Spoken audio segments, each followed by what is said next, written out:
Is if you don't get this under control, the risk is so much greater if you continue to do this because you will literally destroy the currency. So in other words, what we've been doing is what's got us in this pickle. Staving it off doesn't address that.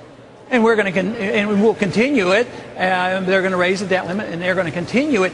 But that, to me, is much more dangerous than saying, "Hey, let's cut it off. This level here, let's pay our bills as the money comes in." And the default is such a fake argument because governments default all the time. We're in the process of defaulting now. All you have to do is say, is the dollar going down in value? Yes, prices are going up. So let me ask you, so the people are suffering from the... I'm sorry to jump on you there, but time's running short. So let's say we secure a debt deal that raises the debt about what, 2.4 trillion, whatever they're talking about, without even the spending cuts that Speaker Boehner wants as assurances to offset that. What does the world do? How do the world markets react to that?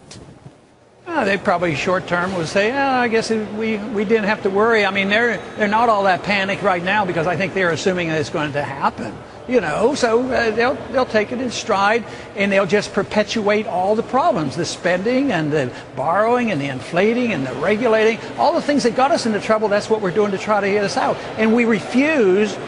Here, the policymakers refuse to have the correction. You can't get back to growth unless you get the correction out of the way, and we're perpetuating all the mistakes, the malinvestment and the debt. We don't allow this to be liquidated. And after a while, you can have recessions and recover for a while, but eventually you have a big bubble bursting, which we've had, and then it doesn't work.